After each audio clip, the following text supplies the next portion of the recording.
Shalom and blessings. Welcome again to Voice of Messiah Ministries, and we're grateful for each and every one of you who have chosen to tune in and listen to us again on this Sabbath morning.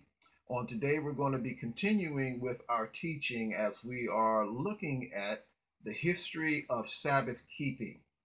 We've already covered two teachings regarding this particular area that we're dealing with. And before we dive into the teaching, I want to say something about what we've already covered so that those who have not heard the teaching that we've been dealing with, you'll be up to date. One of the things that we're looking at here is how that the Sabbath, or the practice of keeping the Sabbath, began in the first century by the first century believers who were called the sect of the Nazarenes.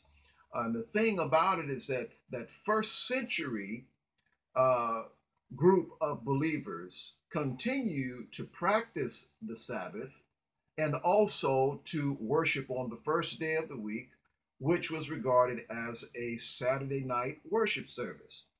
In our previous teachings, we discussed that and talked about that. And this way of practicing and commemorating the days of worship occurred for the first 150 to 200 years in this manner. However, as time continued on, there began to be a shift from the Saturday night service to a Sunday morning service. And then the people of God were worshiping on Sabbath and also on Sunday morning as well. As this continued, we had another shift that took place, which in particular was done by the church in Rome and also the church in Alexandria, Egypt. They also began to now worship only on Sunday. The church in Rome, because of its connection to the Roman government, in particular Constantine during that time, they wanted to begin to accommodate to the people of their area who were accustomed to pagan worship. And for the pagans, their day of worshiping primarily was on Sunday in honor of the sun. But as things were transitioning, as the Roman Empire had began to embrace the religion of Christianity in the 4th century, around about the 300s, we find that this shift from worshiping on Sabbath now shifted to Sunday, where the Sabbath was no longer regarded as the rest day, but now Sunday was regarded as the rest day. In our teachings, in the previous teachings that we covered, we talked about how that it was at the Council of Laodicea that the Sabbath was changed from Saturday to Sunday. And so now as we pick up, we want to look at more quotations, more statements made by historians, both ancient historians and historians that were living during the time of the 4th century and also in the period of the reformers. Some of the statements that we've looked at, we find some of the reformers noting and confirming that the Council of Laodicea was when the Sabbath changed from Saturday to Sunday. But we want to look at some other documentation. As we get in here, we're picking up again from the 4th century as we're looking at the Sabbath observance throughout the centuries. And so we're going to look at the 4th century and see what some of the other evidences provide us, because what we need to understand, especially as believers in the 21st century, is that we need to understand the roots of our faith. We need to understand where the first century believers started and what happened in the process of time. How did things change and get to the place to where they are now? You know, many of us, we think that the faith, as we call it, the Christian faith, began and all of a sudden there was a change from Sabbath to Sunday immediately in the first century. But the history reveals to us that that was not the case, that it was a period of time, actually centuries, before there was a shift in an understanding of a Sabbath being on the first day of the week. But what we find is that the ancient people of God continued to keep the Sabbath for the first 300 to 400 years before the general Catholic Church, as I would call it, and also the Eastern Orthodox Church began to have the agreement that Sunday would be regarded as the Sabbath and would be the major day of worship. But we need to see the history, because our history reveals to us how the first century believers began, what Messiah and the apostles laid down as part of the foundation for faith and how it was practiced. So let's dive right into it. Want to pick up at a statement noted under the 4th century, Spain. Listen to this. It says, "It is a point of further interest to note that in northeastern Spain, near the city of Barcelona, is a city called Sabadell, in a district originally inhabited by a people called both Valdenses and Sabbatati. Now, these groups, the Valdenses and the Sabbatati, were Sabbath-keeping people here in the region of Spain.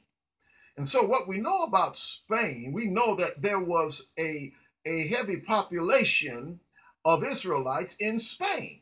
Paul, we find, was going to Spain to minister to the Israelites there in Spain. So there was a population of Israelites, believing Israelites and also non-believing Israelites that were in Spain.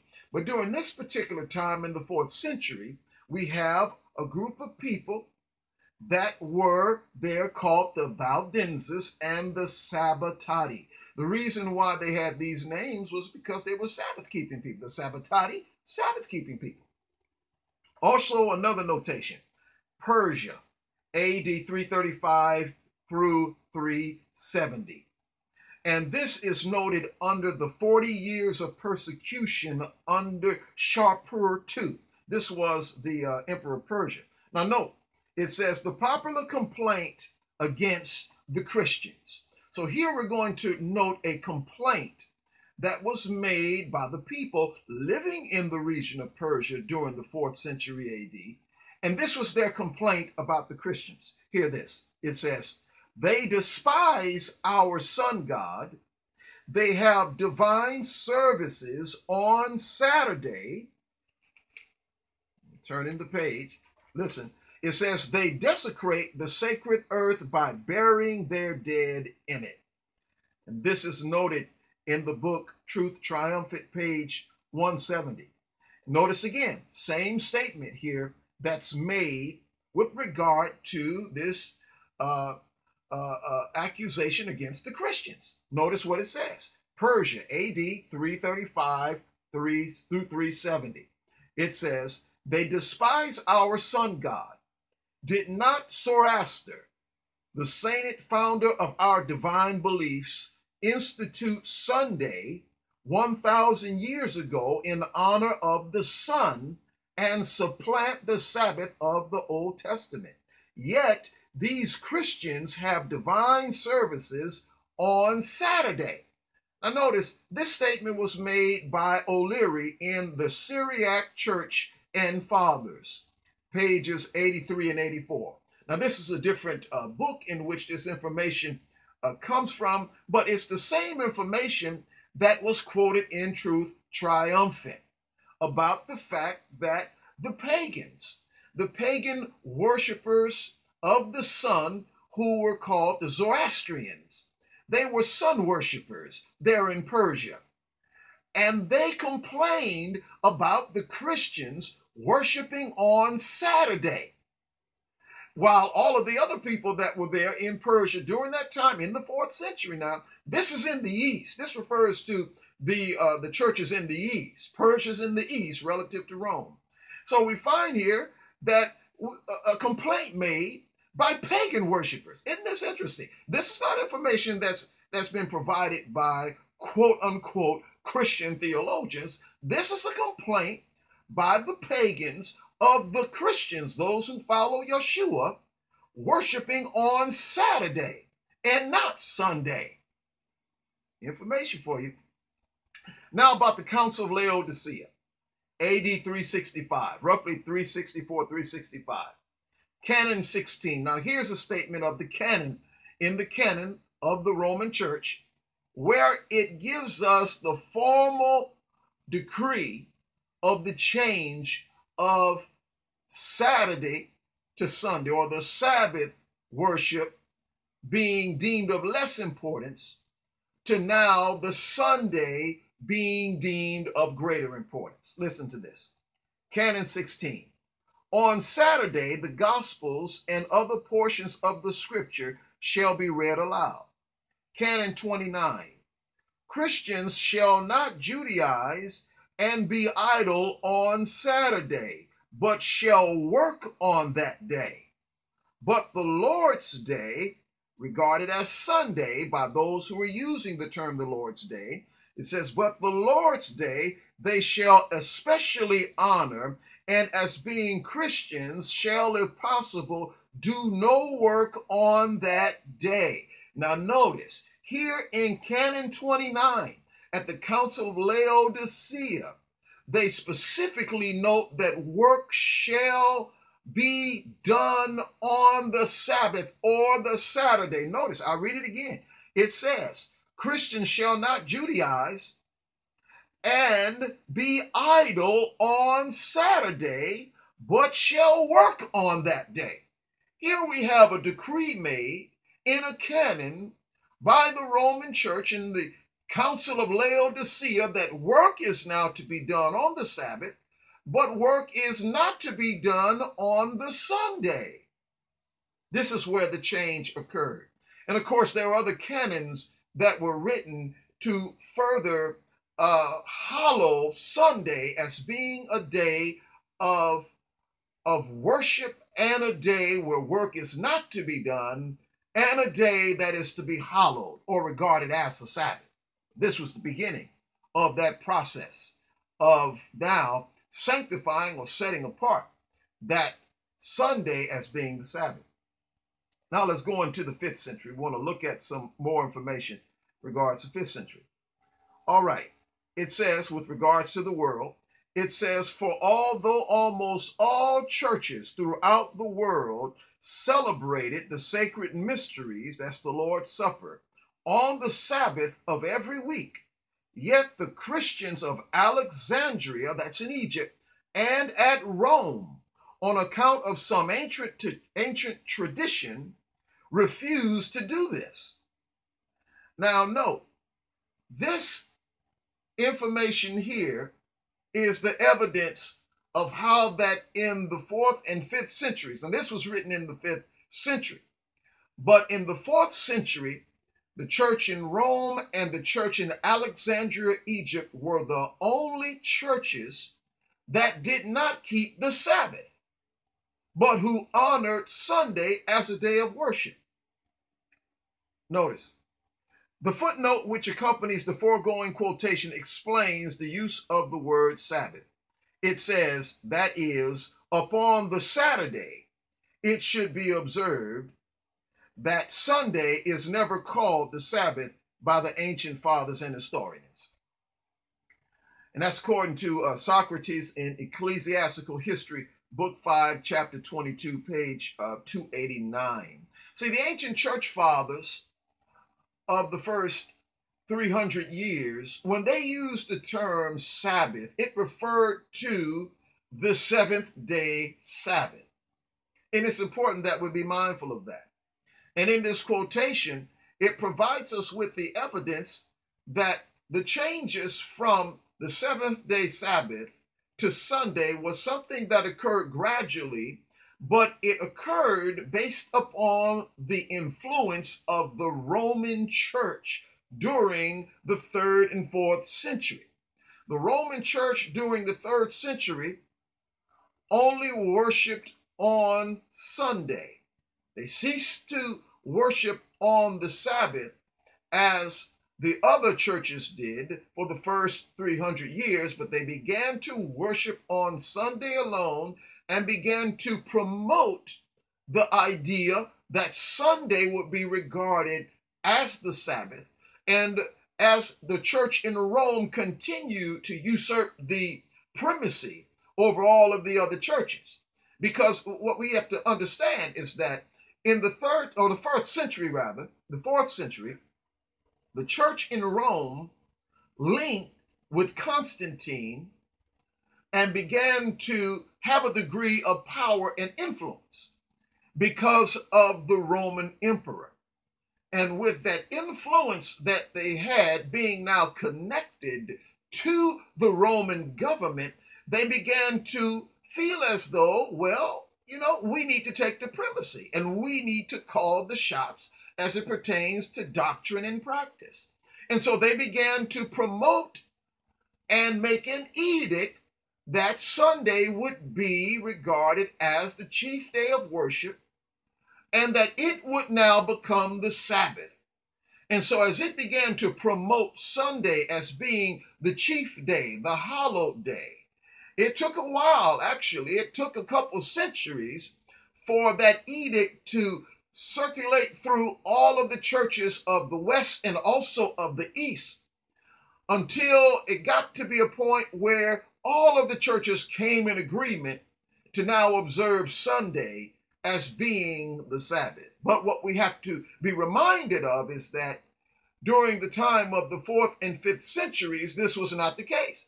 In this statement, it says, for although almost all churches throughout the world celebrated the sacred mysteries on the Sabbath of every week, yet the Christians of Alexandria and at Rome, on account of some ancient tradition, refused to do this. So those were the only two churches that did not keep the Sabbath, that actually changed. And I had made these statements before, but this is the quotation right here. Now, let's go to the second statement we want to look at here in Constantinople. We're still dealing with the 5th century, Sabbath observance throughout the centuries in the 5th century. In Constantinople, it says, the people of Constantinople and almost everywhere assemble together on the Sabbath, as well as on the first day of the week, which custom is never observed at Rome or at Alexandria. This is another statement that's made from Ecclesiastical History, Book 7, Chapter 19. This is just another statement in the book on ecclesiastical history that notes that the churches in Constantinople worshipped on the Sabbath. And what the practice was during that time is that they had worship on the Sabbath and they had worship on the first day of the week as well. Of course, at this particular time, they had shifted from the Saturday night service to the Sunday morning service. But what we find is that they remained keeping the Sabbath holy. They remain as being Sabbath keepers. This is the thing that we want to be mindful of. They didn't stop being Sabbath keepers. They didn't stop honoring Shabbat just because they were having worship on the Sunday morning as well. The practice continued, but they still regarded the Sabbath as being set apart. It was only the church in Rome and in Alexandria, Egypt, that stopped keeping the Sabbath. Now, another point we want to look at, the world. Augustine, Bishop of Hippo in North Africa. It says, Augustine shows here that the Sabbath was observed in his day, in the greater part of the world, and his testimony in this respect is all more valuable because he himself was an earnest and consistent Sunday keeper.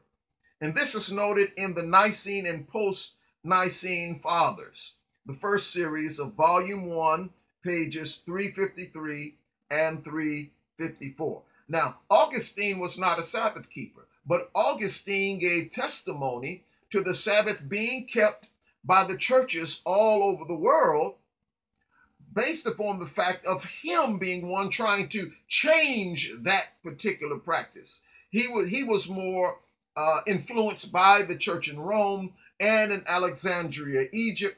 He was in Hippo in North Africa. And of course, the part of North Africa where Augustine was close to Alexandria, Egypt. And so he was influenced more so by the bishop in Alexandria, Egypt, and how they were observing the worship day. So it's important for us to note that. Now, last point we want to look at here is with Pope Innocent in 402 to 417.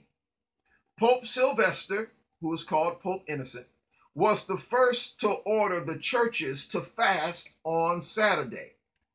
And Pope Innocent made it a binding law in the churches that obeyed him in order to bring the Sabbath into disfavor.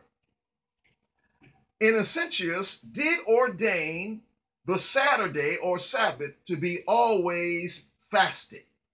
And that's noted by Dr.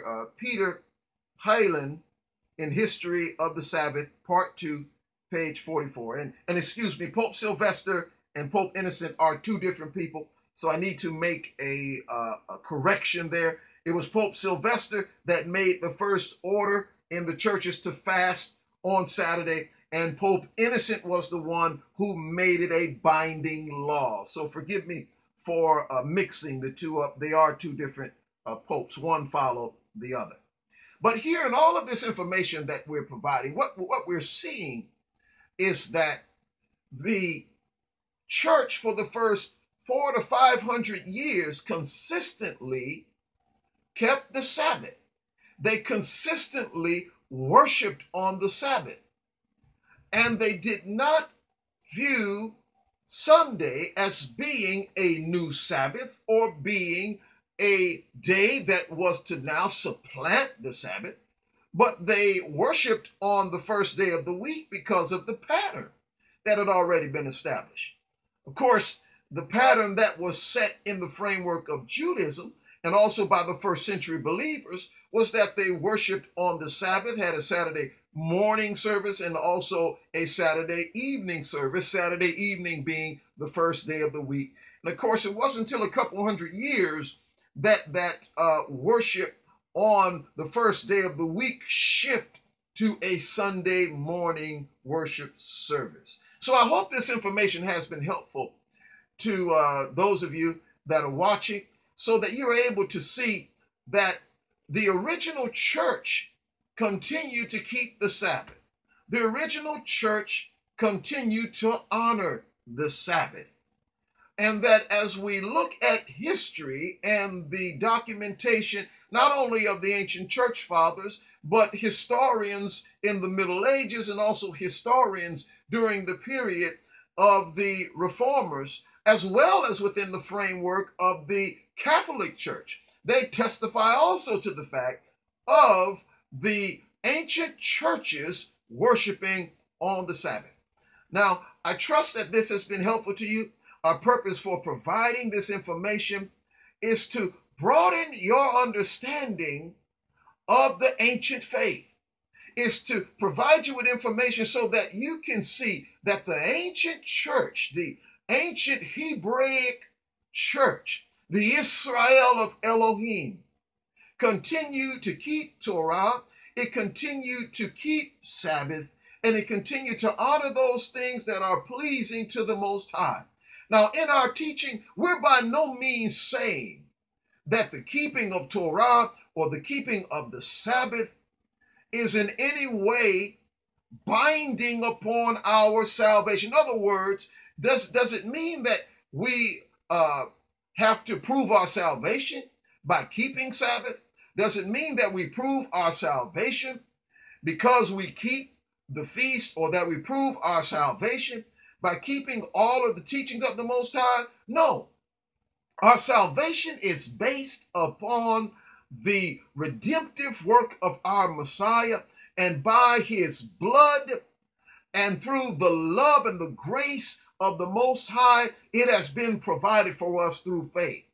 But when it comes to issues of lifestyle, what is the lifestyle of the believer? What is the commandments or the teachings that, or are the teachings that the Most High wants his people to keep. It is the Torah.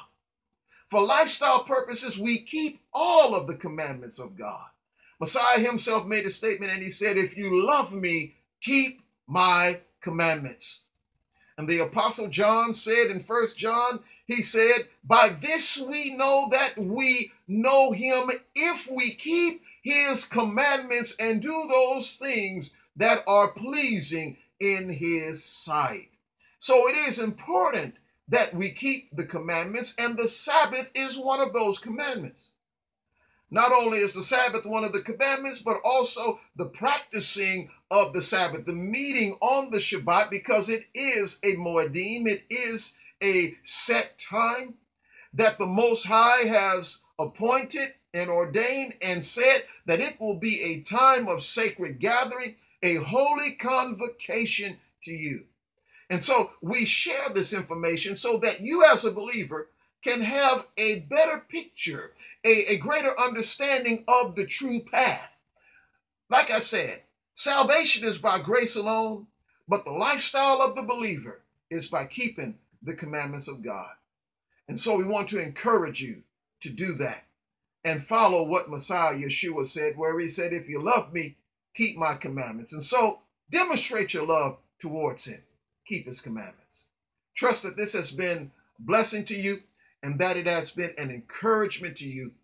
And we ask you to continue to pray for us that we may be able to continue to provide you with this information so that you'll understand the roots of your faith and the faith that was once delivered to the saints. Be blessed. Shalom.